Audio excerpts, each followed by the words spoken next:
धनु राशि वाले दोस्तों, जिंदगी के सफर में कई बार एक ऐसा दौर आता है जब हमें लगता है कि हम अपनी पूरी ताकत लगा रहे हैं, लेकिन फिर भी हालात हमारे नियंत्रण से बाहर हो रहे हैं। कुछ ऐसे खर्चे, कुछ ऐसी उलझने सामने आ जाती हैं जिनकी हमने कभी कल्पना भी नहीं की होती है। लेकिन याद रखिए, कुदरत जब भी हमारी परीक्षा लेती है तो उसके तुरंत बाद एक बहुत बड़ा इनाम भी देती है। मार्च महीने का यह दूसरा सप्ताह 9 मार्च से लेकर 15 मार्च तक का समय आपके लिए कुछ ऐसी ही कहानी लिखने जा रहा है। सप्ताह की शुरुआत भले ही आपकी परीक्षा ले, लेकिन 11 मार्च का दिन आपके जीवन में एक ऐसा ऐतिहासिक और जादुई बदलाव लेकर आ रहा है जिसका इंतजार आप पिछले कई महीनों से कर रहे थे। आपके अपने राशि स्वामी देवगुरु बृहस्पति, जो अब तक उल्टी चाल चल रहे थे, वे 11 मार्च को अपनी वक्री अवस्था को छोड़कर मार्गी होने जा रहे हैं, यानी सीधी चाल चलने वाले हैं। आपके जीवन के बंद रास्तों पर पड़ा हुआ ताला खुलने वाला है। और इसके साथ ही सप्ताह के अंत में ग्रहों के राजा प्रतापी सूर्यदेव भी राशि परिवर्तन करेंगे। तेज गति से चलने वाला ग्रह चंद्रमा कब आपकी परीक्षा लेगा और कब आपकी किस्मत को रातों रात चमकाएगा, आए इन सब पर हकीकत और सच्चाई के धरातल पर बहुत ही विस्तार से चर्चा करते हैं। नमस्कार दोस्तों, मैं हूं आपका अपना दोस्त और एस्ट्रोलॉजर राजेश कालिया, और आप देख रहे हैं आपका अपना सबसे भरोसेमंद और पसंदीदा चैनल अक्षित एस्ट्रो मास्टर। मेरे धनु राशि वाले दोस्तों, कैसे हो दोस्तों? आज की इस बहुत ही विशेष और विस्तारपूर्ण वीडियो में हम बात करेंगे आपकी राशि के साप्ताहिक राशिफल की। सोमवार से लेकर रविवार तक का यह सफर आपके लिए क्या नई सौगात लेकर आया है, इस पर हम बिना किसी लाग लपेट के बिल्कुल सच्ची और स्पष्ट बात करेंगे। मैं आपको हवा में उड़ाकर कोई झूठे सपने नहीं दिखाऊंगा, क्योंकि मेरा मकसद आपका विश्वास जीतना है, आपको किसी भ्रम में रखना नहीं।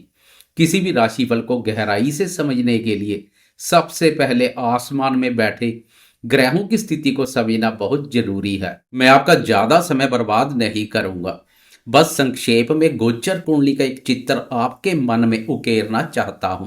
इस सप्ताह धनु राशि वाले दोस्तों, आपकी राशि के सप्तम भाव में, जो कि दाम्पत्य जीवन और साझेदारी का भाव है, वहां मिथुन राशि पर आपके राशि स्वामी गुरुदेव संचार कर रहे हैं। और जैसे मैंने बताया, 11 मार्च को वे मार्गी हो जाएंगे। आपके भाग्य स्थान यानी 9वें भाव में सिंह राशि पर केतु महाराज ने डेरा डाला हुआ है। सबसे ज्यादा हलचल और ऊर्जा आपके तीसरे भाव में है, जो आपके पराक्रम का घर है, जहां कुंभ राशि में 4 ग्रह सूर्य, मंगल, बुध और राहु एक साथ विराजमान है। आपके सुख स्थान यानी चतुर्थ भाव में मीन राशि पर कर्मफलदाता शनिदेव और अपनी उच्च राशि में शुक्र देव संचार कर रहे हैं। और सप्ताह के बिल्कुल आखिर में 14 और 15 मार्च की मध्य रात्रि के ठीक 1:08 पर सूर्यदेव भी अपनी चाल बदलेंगे और कुंभ राशि से निकलकर आपकी राशि के चतुर्थ भाव में मीन राशि में प्रवेश कर जाएंगे, जहां शनि और शुक्र पहले से इंतजार कर रहे हैं।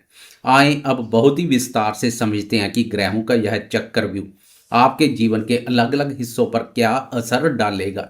सबसे पहले बात करते हैं आपके करियर, व्यवसाय और आर्थिक स्थिति की। धनु राशि वाले दोस्तों, आपके तीसरे भाव में 4 ग्रहों का एक साथ होना आपके अंदर एक गजब का साहस और पराक्रम भर रहा है। आप इस सप्ताह चुनौतियों से घबराएंगे नहीं, बल्कि उनका डटकर सामना करेंगे।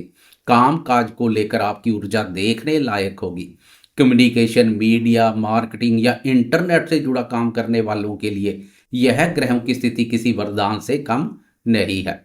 लेकिन सबसे बड़ी और शानदार खबर आपके लिए 11 मार्च को आ रही है। आपके सप्तम भाव में बैठे राशि स्वामी गुरुदेव का मार्गी होना आपके व्यापार और करियर में एक नई जान फूंक देगा। पिछले कुछ समय से जो डील फाइनल होते होते अटक जाती थी, जहां व्यापार में जो एक रुकावट महसूस हो रही थी, गुरुदेव की सीधी चाल उस रुकावट को हमेशा के लिए खत्म कर देगी। अगर आप पार्टनरशिप में कोई काम करते हैं तो आपके पार्टनर के साथ संबंध पहले से ज़्यादा मजबूत होंगे। आर्थिक स्थिति की बात करें तो धन का आगमन लगातार बना रहेगा। अगर आप शेयर मार्केट और ट्रेडिंग जैसे क्षेत्रों से जुड़े हैं तो यह सप्ताह आपको अपनी समझदारी और विवेक से अच्छा मुनाफा दे सकता है। लेकिन ध्यान रहे, राहु का प्रभाव आपको लालच भी दे सकता है, इसलिए बिना पूरी रिसर्च के कहीं भी बड़ा पैसा निवेश ना करें। नौकरी पेशा दोस्तों को अपने बॉस का पूरा सहयोग मिलेगा और आपकी मेहनत को सराहा जाएगा। अब बात करते हैं आपके घर परिवार सुख शांति और स्वास्थ्य की। आपकी राशि के चतुर्थ भाव में उच्च के शुक्र और शनिदेव की युति बनी हुई है। चौथा भाव हमारे घर के सुख का होता है। उच्च का शुक्र आपके घर में सुख सुविधाओं को बढ़ाना चाहता है। हो सकता है आप घर के लिए कोई नया सामान खरीदें या कोई नया वाहन लेने का विचार बनाएं। लेकिन शनिदेव यहाँ आपको यह भी सीख दे रहे हैं कि घर की शांति सिर्फ पैसों से नहीं बल्कि अनुशासन और एक दूसरे के सम्मान से आती है। सप्ताह के अंत में जब सूर्य देव भी आपके चतुर्थ भाव में आ जाएंगे तो आपको अपनी माता जी के स्वास्थ्य का थोड़ा विशेष ध्यान रखना होगा। स्वास्थ्य के नजरिए से यह सप्ताह आपसे थोड़ी सावधानी की मांग करता है। तीसरे भाव में राहु और मंगल आपको जरूरत से ज्यादा भाग दौड़ करवा सकते हैं। आप एक्शन मोड में रहेंगे जिससे कंधों में दर्द या नसों में खिंचाव की शिकायत हो सकती है। खान पान सात्विक रखें और अपनी रोग प्रतिरोधक क्षमता को बनाए रखने के लिए योग और ध्यान जरूर करें। प्रेम संबंधों, दाम्पत्य जीवन, शिक्षा और संतान पक्ष की बात करें तो यह सप्ताह धनु राशि वालों के लिए बहुत ही खुशनुमा रहने वाला है। आपके सप्तम भाव में गुरुदेव का मार्गी होना दाम्पत्य जीवन के लिए एक अमृत की तरह है। पति पत्नी के बीच जो भी छोटी मोटी गलतफहमियां या दूरियां पिछले कुछ समय से चल रही थी वे 11 मार्च के बाद पूरी तरह से खत्म हो जाएगी। एक दूसरे के प्रति सम्मान और प्यार बढ़ेगा। जो दोस्त विवाह योग्य हैं और अच्छे रिश्ते की तलाश में हैं उन्हें इस सप्ताह कोई बहुत ही संस्कारी और अच्छा रिश्ता मिल सकता है। बात आगे बढ़ सकती है। प्रेम संबंधों के लिए भी यह समय अनुकूल है। बस तीसरे भाव का मंगल आपको अपनी वाणी में थोड़ा संयम रखने की सलाह दे रहा है।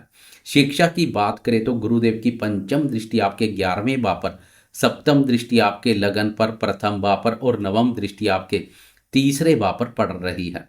विद्यार्थियों के लिए यह बहुत ही शुभ स्थिति है। आपकी बुद्धि बहुत ही कुशाग्र होगी और पढ़ाई में एकाग्रता बनेगी। प्रतियोगी परीक्षाओं की तैयारी कर रहे विद्यार्थियों को कोई अच्छी खबर मिल सकती है। संतान की तरफ से भी मन को संतोष देने वाला समाचार प्राप्त होगा और उनका प्रदर्शन आपको गर्व महसूस करवाएगा। अब हम आते हैं इस वीडियो के सबसे महत्वपूर्ण और सबसे अहम हिस्से पर। ग्रह अपनी जगह पर तो स्थिर रहते हैं लेकिन मन का कारक चंद्रमा बड़ी तेजी से पूरे ब्रह्मांड में अपनी चाल बदलता है और हमारा रोज का मूड, हमारी भावनाएं, हमारा रोजमर्रा के फैसले सब इसी चंद्रमा की चाल पर निर्भर करते हैं। तो चलिए बहुत ही विस्तार से देखते हैं कि इस सप्ताह चंद्रमा की चाल क्या करेगी कमाल या मचाएगी बवाल। सप्ताह की शुरुआत यानी 9 मार्च सोमवार की सुबह के 9:29 पर चंद्रमा तुला राशि से अपना सफर खत्म करके वृश्चिक राशि में प्रवेश कर जाएंगे। वृश्चिक राशि धनु राशि वालों के लिए आपका 12वां भाव है। 12वां भाव होता है खर्चों का, हानि का, हॉस्पिटल का और मानसिक चिंताओं का। और सबसे ज्यादा ध्यान देने वाली बात यह है कि वृश्चिक राशि में चंद्रमा नीच के माने जाते हैं यानी सबसे कमजोर हो जाते हैं। 9 मार्च की सुबह से लेकर 11 मार्च की रात के ठीक 10 बजे तक चंद्रमा इसी 12वें भाव पर गोचर करेंगे। दोस्तों यह सवा 2 दिन आपके लिए इस सप्ताह के सबसे कठिन और रेड अलर्ट वाला समय है। इन सवा 2 दिनों में चंद्रमा आपके मन में बवाल मचाने की कोशिश करेंगे। आपके खर्चे अचानक से बहुत ज्यादा बढ़ सकते हैं। पैसों को लेकर मन में एक अनजाना सा डर या चिंता बनी रह सकती है। रात को नींद न आने की समस्या या बेचैनी महसूस हो सकती है। गुप्त शत्रु आपके खिलाफ कोई साजिश कर सकते हैं। इस दौरान मेरी आपको सबसे बड़ी और सख्त सलाह यही है कि इन 2 दिनों में कोई भी बड़ा आर्थिक फैसला ना लें। किसी को पैसा उधार ना दें और ना ही किसी से उधार लें। अगर कोई यात्रा बहुत जरूरी ना हो तो उसे टाल दें। खुद को शांत रखें, मेडिटेशन करें और यह समय धैर्य के साथ निकालें। इसके बाद 11 मार्च की रात के 10 बजे पर स्थितियां अचानक से 180 डिग्री घूम जाएंगी। चंद्रमा वृश्चिक राशि की नीच अवस्था से निकलकर बाधक स्थान से मुक्त होकर आपकी ही राशि यानी प्रथम भाव धनु राशि में प्रवेश कर जाएंगे। यहाँ वह 14 मार्च की सुबह के 9:32 तक रहेंगे। जैसे ही चंद्रमा आपके प्रथम भाव में कदम रखेंगे, आपके जीवन में एक नई ऊर्जा और एक नई सुबह का सूर्य उगेगा। और सबसे बड़ा चमत्कार देखिए, ठीक इसी 11 मार्च को आपके राशि स्वामी गुरुदेव भी उल्टी चाल से सीधी चाल चलेंगे, मार्गी हो जाएंगे। यह एक बहुत ही दुर्लभ और महाशुभ संयोग है। यह सवा 2 दिन आपके लिए कमाल ही कमाल करने वाले हैं। पिछले 2 दिनों की सारी मानसिक चिंता, घबराहट, उलझन और खर्चे हवा में ऐसे छू मंतर हो जाएंगे जैसे वह कभी थे ही नहीं। आपके चेहरे पर एक गजब का तेज और चमक होगी। राशि पर चंद्रमा के संचार से आपका आत्मविश्वास 7वें आसमान पर होगा। आप जो भी फैसले लेंगे वह बिल्कुल सटीक और आपके पक्ष में जाएंगे।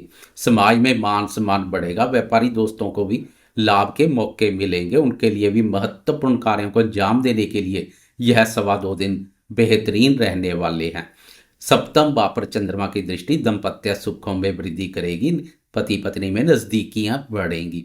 14 मार्च की सुबह के 9:32 पर चंद्रमा राशि परिवर्तन करके मकर राशि में प्रवेश कर जाएंगे और पूरे वीकेंड तक यानी रविवार की रात तक वहीं रहेंगे। मकर राशि आपकी राशि का दूसरा भाव है, यानी आपके धन का, आपके परिवार का और आपकी वाणी का। सप्ताह का अंत आपको अपनी सेविंग्स और परिवार पर फोकस करने का मौका देगा। वीकेंड पर आप अपने परिवार के साथ कोई अच्छा समय बिताएंगे या साथ मिलकर कोई अच्छा भोजन करेंगे। धन के आगमन के लिए नए रास्ते खुलेंगे और रुका हुआ पैसा मिलने की उम्मीद जागेगी। लेकिन ध्यान रहे, इसी वीकेंड की मध्य रात्रि में सूर्यदेव आपके चतुर्थ भाव में प्रवेश कर जाएंगे। इसलिए घर परिवार में बात करते समय अपनी वाणी में मिठास बनाए रखें। चतुर्थ भाव पर सूर्य शनि का युति योग कुछ शुभ नहीं है और किसी भी प्रकार के अहंकार से बचें। इसकी चर्चा हम आने वाले साप्ताहिक राशिफल में करेंगे। तो दोस्तों, यह था धनु राशि वालों के लिए 9 मार्च से लेकर 15 मार्च तक के पूरे सप्ताह का सच्चाई और हकीकत पर आधारित विस्तृत राशिफल। इस पूरे सप्ताह का निचोड़ यही है कि शुरुआती के 2 दिन आपको अपने मन और खर्चों पर बहुत कड़ा नियंत्रण रखना है। लेकिन जैसे 11 मार्च का दिन आएगा, गुरु का मार्गी होना और चंद्रमा का आपकी राशि में आना आपकी किस्मत के हर बंद ताले को खोल देगा। मनोबल उच्च देखने को मिलेगा। बस अपनी मेहनत पर विश्वास रखें और ईमानदारी से अपने रास्ते पर चलते रहें। मैं एस्ट्रोलॉजर राजेश कालिया पूरे दिल से यह उम्मीद करता हूं कि यह जानकारी आपके बहुत काम आएगी और आप इस राशिफल के अनुसार अपने सप्ताह को बहुत ही शानदार तरीके से प्लान कर पाएंगे। अगर आपको हमारी यह वीडियो और हमारी यह हकीकत से जुड़ी मेहनत पसंद आई हो तो इस वीडियो को लाइक जरूर करें। कमेंट बॉक्स में अपने इष्ट देव का नाम या पूरे दिल से जय श्री राम लिखना बिल्कुल ना भूलें। अगर आपने अभी तक हमारे चैनल अक्षित एस्ट्रो मास्टर को सब्सक्राइब नहीं किया तो अभी सब्सक्राइब करें और बेल आइकॉन दबाएं, ताकि ज्योतिष की यह सच्ची, सटीक और ज्ञानवर्धक दुनिया हमेशा आपके साथ जुड़ी रहे। हमेशा खुश रहें, स्वस्थ रहें और सकारात्मक ऊर्जा के साथ अपने लक्ष्यों की ओर आगे बढ़ते रहें। नमस्कार, जय माता दी।